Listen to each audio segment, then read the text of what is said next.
trouver le rayon de ce cercle dans cette figure. Pour commencer, on va trouver la diagonale de ce carré.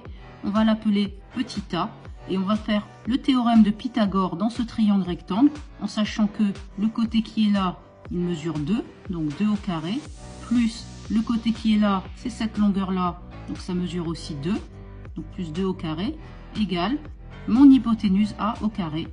Cela me donne donc 4 plus 4 égale a au carré. J'ai donc a au carré qui est égal à 8 et a qui est donc égal à racine carrée de 8, c'est-à-dire racine de 4 fois 2. La racine de 4, elle vaut 2, donc c'est égal à 2 racines de 2.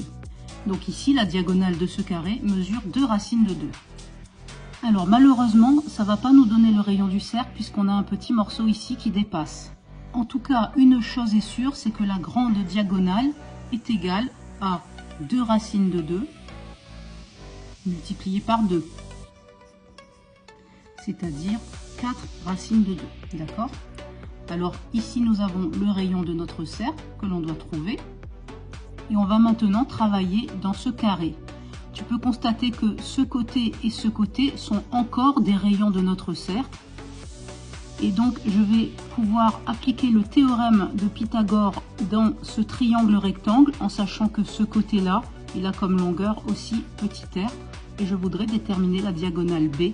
Donc, d'après le théorème de Pythagore, B au carré est égal à R au carré plus R au carré. D'accord?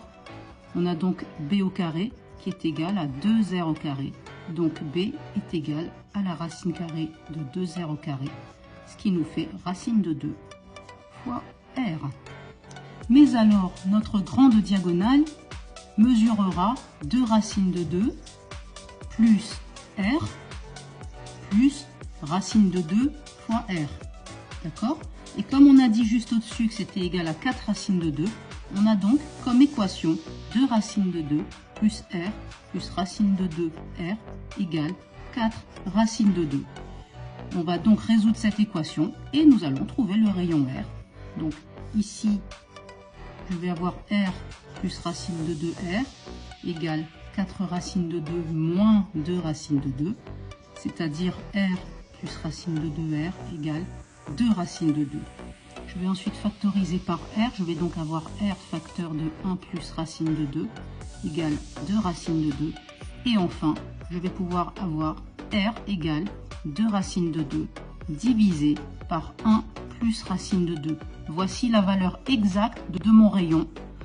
Et à la calculatrice, je trouve que ce rayon vaut environ 1,17.